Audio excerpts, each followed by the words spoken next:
नमस्कार मित्रांनो, धन मराठीमध्ये परत तुमचं एकदा स्वागत आहे. आज आपण डिस्कस करणार आहोत सगळ्यांचा आवडता विषय बँक निफ्टी आणि तेही त्याच्यातली स्कॅल्पिंग कशी केली पाहिजे 1 मिनिटाच्या चार्टवर. बँक निफ्टी हा सगळ्यात व्होलाटाईल इन्स्ट्रुमेंट आहे इंडायसेसमध्ये. आपण असं म्हणू जेव्हा आपण निफ्टी आणि सेन्सेक्स बरोबर याला कम्पेअर करू तेव्हा, कारण की आपण म्हणतो ना निफ्टी आणि सेन्सेक्समध्ये जरी काय होतं की बाकीचे सेक्टर्सही इन्क्लुडेड आहेत, त्यामुळे बऱ्याचदा तो हेज असतो इंडायसेस आणि त्यामधल्या ज्या मोमेंटम आहेत त्या थोड्याशा कमी आहे. बँक निफ्टी एकच सेक्टरमधला एक इंडाईस आहे, त्यामधली व्होलॅटिलिटी म्हणून जास्त असते, कारण की जनरली एखाद्या सेक्टरमध्ये आपण ट्रेंडिंग मूव्ज बघायला मिळतात. त्यामुळेच आपल्याला कळतं की बँक निफ्टी हा सगळ्यांचा एक आवडता ट्रेडिंग इन्स्ट्रुमेंट नेहमी राहिला आहे. यात 1 मिनिटात स्कॅल्पिंग कशी केली पाहिजे, कारण की खूप फास्ट असायला हवं स्कॅल्पिंगमध्ये डिसिजन्स, म्हणून आपण 1 मिनिट टाईम फ्रेम चूज करतो आहे. आणि एवढा मोठा इन्स्ट्रुमेंट आहे ना, तो स्टॉप लॉसेस ठेवायला बऱ्याचदा 5 मिनिटं आणि 15 मिनिटावर परवडणार नाही. खूप मोठे स्टॉप लॉस येऊन जातात बँक निफ्टीमध्ये. त्यामुळे आपण 1 मिनिटावर एक स्ट्रॅटेजी म्हणून बघू की त्या स्ट्रॅटेजीमध्ये आपल्याला बँक निफ्टीमध्ये कसं ट्रेड केलं पाहिजे. या स्ट्रॅटेजीमध्ये स्पेसिफिकली आपण बघणार आहोत डायरेक्ट ऑप्शनची चार्ट. हां, तुम्ही यावर एक लेअर ॲड करू शकता की तुम्ही कुठल्या साईडचा ऑप्शन बघितला पाहिजे. कॅल्पर म्हणून आपली व्ह्यू ओपन असायला हवे दोन्ही बाजूला, म्हणजे कॉल आणि पुट, म्हणजे अपसाईड आणि डाऊनसाईड, ट्रेंडिंग मार्केट्स आहो किंवा डाऊन ट्रेंडिंग मार्केट्स असायला हवे. आता ट्रेंड आयडेंटिफाय करायला तुम्ही बँक निफ्टीचा इन्स्ट्रुमेंट चेक करा, त्यावरती एखादा मूविंग ॲव्हरेज लावा. आता तुम्ही ट्रेंड आयडेंटिफाय करू शकता 15 मिनिटावर आणि 1 तासावर, कारण की आपण 1 मिनिटावर स्कॅल्पिंग करतो आहे. तर खूप मोठा ट्रेंड म्हणजे एका दिवसाच्या ट्रेंडला बघायची तशी गरज नसते, कारण की 1 मिनिटमध्ये मार्केट खूप व्होलॅटाईल असतं. तर त्यामुळे आपण 15 मिनिटाचा टाईम फ्रेम पण बघू शकतो, त्यामधनं एक ट्रेंड आयडेंटिफाय करून घेऊ आणि ठरवू की आज आपल्याला कॉलमध्ये स्कॅल्पिंग केली पाहिजे की पुटमध्ये. त्यावरनं मग आपण येऊया कॉलच्या चार्टवर आणि मग आपल्याला लक्षात घ्यायचे की 2 इंडिकेटर्स आपल्याला वापरायचे आहेत. यात आहे VWAP, स्कॅल्पिंग करता सगळ्यात महत्त्वाचा. का, कारण की आपण ऑप्शन बायर म्हणून आपल्याला एक गोष्ट नेहमी कळायला पाहिजे की आपण ऑप्शन VWAPच्या वरती विकत घेतला पाहिजे, जेणेकरून तो आपल्या बायर्सच्या कंट्रोलमध्ये आहे, किंवा आपण असं म्हणतो की तिथे सेलर्स पॅनिकही करतात. त्यामुळे VWAP खूप महत्त्वाचा आहे. आणि दुसरा indicator super trend trailing indicator म्हणून पण काम करतो आपल्याकरता. एक ट्रेलिंग लेवल्स आपल्याला नेहमी देत असतो आणि त्यात ह्याही लेवल कळतात की कुठे फ्लिप होणार आहे बायर्सकडनं सेलर्सकडे. तर ती ब्रेकआउट लेवलही आपल्याला बघायला मिळते, कारण की तो ATRच्या बेसिसवर कॅल्क्युलेट केला जातो. ATR म्हणजे काय, एक ॲव्हरेज टू रेंज, म्हणजे एक मगाची जी ॲव्हरेज व्हॅल्यू चालू असेल त्याच्यात एक मल्टिप्लायर लावून आपल्याला एक ब्रेकआउट लेवल कळते. म्हणून आपण दुसरा इंडिकेटर सुपर ट्रेंड यूज करणार आहोत. तर चला चार्टवर जाऊ, लगेच बघूया की काय आहे. मी बँक निफ्टीचा चार्ट लावतो आहे पहिले. आता तात्पुरता मी सुपर ट्रेंडला आणि VWAPला बंद करतो आणि आपण 15 मिनिट्स टाईम फ्रेमवर चेक करूया की मार्केट कसं आहे. तर तसं तर प्राईस ॲक्शन बघून कळतं आहे की मी आजच्या दिवशी जर इंडाईसला ॲनालाईज करतो आहे तर गॅप अप ओपन झालं आहे, मार्केटवरती आहे. इथेही खाली दिसतं, पॅटर्नमध्ये हायर हायच आहे, पण तरी पण आपण इंडिकेटर्समध्ये जाऊ आणि मूविंग ॲव्हरेज लावून घेऊ. तर बऱ्याचदा मूविंग ॲव्हरेजेसमध्ये लावताना तुम्हाला एक्सपोनेन्शियल लावा किंवा नॉर्मल लावा चालेल. त्यात तुम्हाला त्याच्यातली जी लेवल आहे ही तुम्हाला ठरवायची आहे. मी शक्यतो बऱ्याचदा 50 EMA ट्रेंडिंग म्हणून बघतो की तो EMAचा स्लोप कसा आहे. प्राईस त्याच्यावर असेल तर मी बुलिश ट्रेड्स घेईल, त्याच्या खाली असेल तर बेरिश ट्रेड्स घेईल.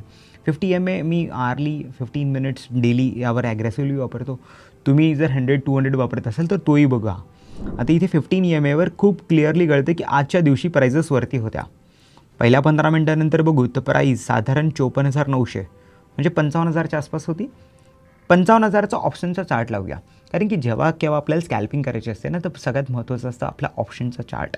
त्या ऑप्शनच्या चार्टमध्येच आपल्या नक्कीच एंट्री आणि एक्झिट्स आपल्याला लवकर भेटतील. इंडाईसमधनं तर आपण हे बघून घेतलं की माझी आजची बायसनेस कुठल्या साईडला आहे, ती वरच्या साईडला आहे की खालच्या साईडला आहे. तर मला आपण या चार्टवर आल्यावर कळालं बँक निफ्टीच्या की आज आपण कॉलमध्ये स्कॅल्पिंग केली पाहिजे. त्यातनं लेवलही कळाली की आत्ता सध्या मार्केट प्राईस कुठे आहे. पहिले 15 मिनटं होऊही दिले. तुम्हाला पहिल्या 15 मिनटात ट्रेड करायचं असेल त्यातही तुम्ही ट्रेडिंग करू शकता स्कॅल्पिंग, पण ते अजून जास्त फास्ट असतं, कारण की पहिल्या 15 मिनटात मोमेंटम्स जास्त असतात.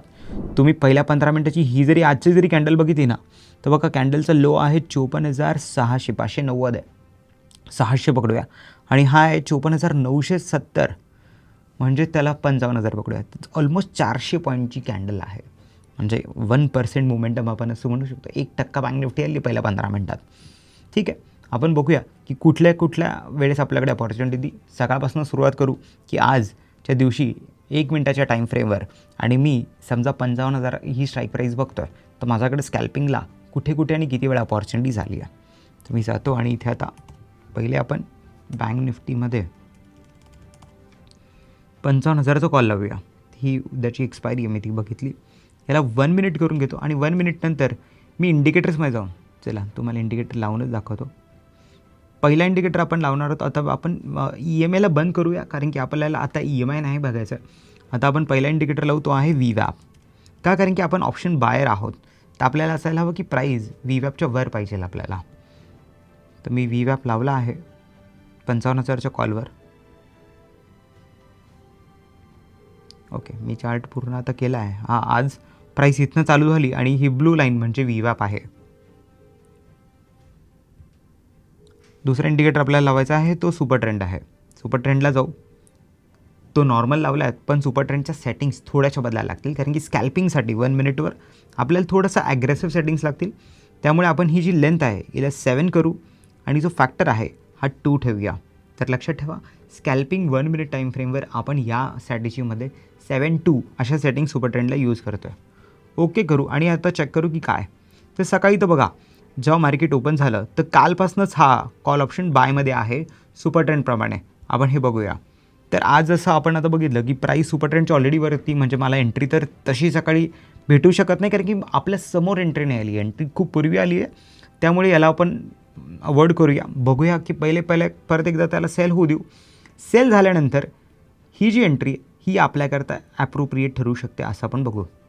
VWAPच्या वरती आपल्याला सिग्नल येतो आहे. सिग्नल कुठे येतो बघा, हा सिग्नल जिथे येतो आहे, कारण की आता हा सेलमध्ये गेला. सेलमध्ये गेल्यावर तुम्हाला ही वरची लाईन दिसते ना, ती म्हणजे काय, आता आपल्याकरता ब्रेकआउट लाईन आहे. ब्रेकआउटला मला इथे बाय करायचं आहे. मी इथे जेव्हा ही कॅन्डल क्लोज होते VWAPच्यावर, ही कॅन्डल क्लोज झाली 1 मिनिटची 10:02 आणि 10:03 ही लेवल ब्रेक होते. साधारण ही लेवल कुठे बघा, 285 रुपयाला आहे. 55,000चा हा जो कॉल आहे, हा जो मी बघतो आता, ही 285ला होती. मी काय करेल, जेव्हा मला इथे विकत घ्यायचं आहे 285ला, मी VWAPच्या जवळ आहे का पहिले ती गोष्ट मी ही बघणार आहे. हा सिग्नल मला VWAPच्या जवळ येतो, 285ला एंट्री येते आणि VWAP साधारण 276 आहे माझ्याकडे. म्हणजे SL कितीचा झाला इथे, VWAPच्या आपण खाली ठेवूया. तर 20 पॉईंटच्या SLच्या आत जर एंट्री भेटत असेल तर जास्त चांगलं आपल्याकरता.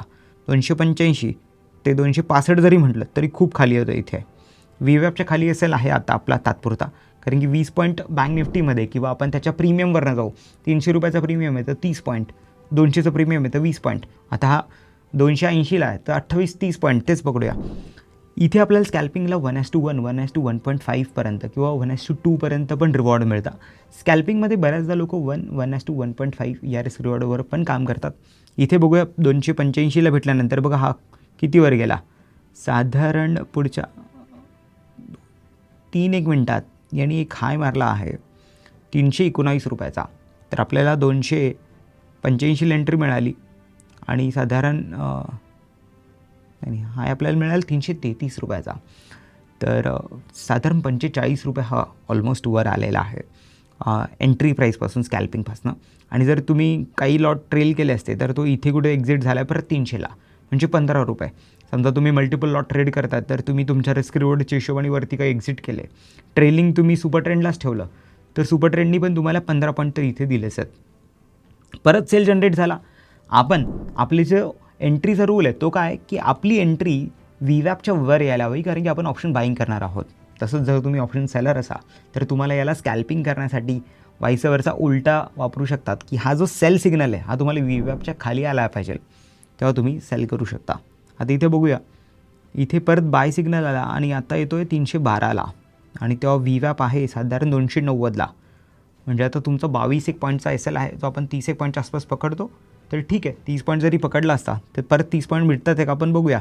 312 नंतर 30 पॉईंट म्हणजे 340-42 किंवा 50-60पर्यंत गेला पाहिजे. इथपर्यंत बघायचा आहे काय, 300 ऑलमोस्ट 60 लागला आहे, 359 आहे. पण तुम्हाला इथे परत 312 ते 360 एवढा मोमेंटम मिळाला आहे. बघूया त्याच्या पुढे काय, त्याच्या पुढे बघा परत इथे एंट्री येते. पण आता ही जी एंट्री आहे ही मागच्या एंट्रीजपेक्षा तुम्हाला लक्षात येईल खूप दूर आहे. ही एंट्री येते 345ला आणि माझं VWAP कुठे 300ला, 45 रुपयाचा स्टॉप लॉस. एवढा लांब स्टॉप लॉस असेल तर शक्यतो एंट्री घेऊ नका. मी तुम्हाला एकदम सोपा नियम सांगितला आहे.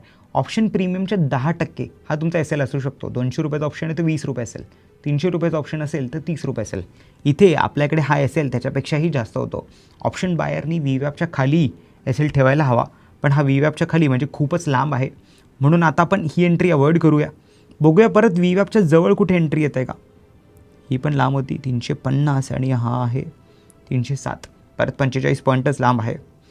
आता बघा हे सगळे सेल सिग्नल खाली आहे. हा जो बाय सिग्नल जनरेट झाला हा आपण याकरता बघत आहोत, कारण की आता हा बाय सिग्नल VWAPच्या खाली जनरेट होतो आहे, म्हणून मला एस एल नाही कॅल्क्युलेट करता येते. मला हा बाय सिग्नल VWAPच्या वरच असायला हवा, तो असेल तरच मी घेईल. आता सगळे सिग्नल्स सध्या प्रीमियम VWAPच्या खाली चालू आहे, तर मला हे जे बाय सिग्नल्स येतात हे VWAPच्या खाली आहे, म्हणून मला बाईंग करायची नाही.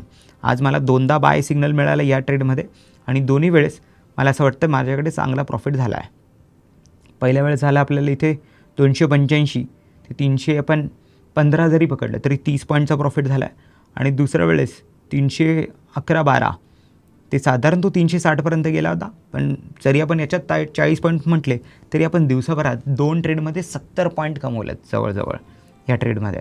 तर अशा प्रकारे आपण स्कॅल्पिंग करू शकतो. काय केलं परत एकदा डिस्कस करू. पहिले तर आपण 1 मिनिटच्या स्कॅल्पिंगमध्ये जाण्याकरता आपण सगळ्यात पहिले आयडेंटिफाय काय केलं, नेहमी जसं करतो तसं ट्रेंड आयडेंटिफाय केला. म्हणून मुख्यतः आपल्या इंडेक्सवर गेलो, म्हणजे बँक निफ्टीच्या चार्टवर गेलो, स्पॉट चार्टवर गेलो किंवा फ्युचर्सवर गेलो, जे तुम्हाला योग्य वाटतं, कारण की मला फक्त ट्रेंड समजून घ्यायचा आहे. तुम्ही ट्रेंड प्राइस ॲक्शननी समजून घ्या किंवा तुम्ही जो इंडिकेटर वापरता ट्रेंड आयडेंटिफिकेशनसाठी तो वापरा. मी ट्रेंड आयडेंटिफाय करायकरता 15 मिनटाच्या चार्टवरती 50 EMA वापरला.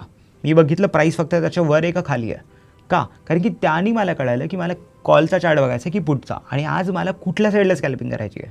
मार्केटमध्ये हे खूप महत्त्वाचं आहे की तुमचे पहिलेच रूल्स सेट असायला हवे आणि मग तुम्ही त्या हिशोबाने ट्रेडिंग केली पाहिजे. तर आता इथे आज आपल्याला कळालं की मला कॉलमध्ये स्कॅल्पिंग करायची आहे, आणि बऱ्याचदा आपल्याला ते कळाल्यानंतर कॉलच्या चार्टवर यायचं आणि मग आपल्याला 2 इंडिकेटर लावायचे आहेत, VWAP आणि सुपर ट्रेंड. सुपर ट्रेंडच्या सेटिंग्स चेंज करायला विसरू नका आणि त्या सेटिंग्सच लक्षात ठेवा. स्क्रीनशॉट घेऊन घ्या व्हिडिओचा, म्हणजे तुमच्याकडे हे कायम लक्षात राहील. स्कॅल्पिंगसाठी 1 मिनिटवर तुम्ही सुपर ट्रेंडला सेटिंग्स वापरणार आहात 7-2च्या. आपण त्या इथे अप्लाय केल्या. आपला सिग्नल होता VWAPच्या वरती. जर आपल्याला सुपर ट्रेंडनी बाय दिला तरच आपण बाय करू, नाही तर आपण नाही बाय करणार. बाय करताना आपण अजून एक कंडिशन ठेवली की आपला जो VWAPच्या खाली एस एल असायला हवा नेहमी, म्हणजे कॅन्डल VWAPच्या जर खाली गेली तर VWAP आणि आपल्या एंट्रीमध्ये 10%च्या वरती डिफरन्स नको. जसं एक्झाम्पल म्हणून घेतलं की 300 रुपयावर 10% 30 रुपये आलेत, तर आपला VWAP 30 रुपयापेक्षा जास्त लांब नको. एकदा आपल्याला असंही एक्झाम्पल मिळाला की जिथे 350 आणि 300ला VWAP 50 रुपयाचा फरक होता, आपण ट्रेड नाही घेतला का, कारण की ते आपल्या क्रायटेरियात नाही फिट होत आहे. अशा प्रकारे तुम्हीही स्कॅल्पिंग करून एक चांगलं ट्रेडिंग अपॉर्च्युनिटीज आणि सिस्टम डेव्हलप करू शकता. तुम्हाला ही ट्रेडिंग सिस्टम कशी वाटली आम्हाला कमेंट करून नक्की सांगा. भेटूया पुढच्या व्हिडिओमध्ये. Investments in the securities market are subject to market risk. Read all the related documents carefully before investing.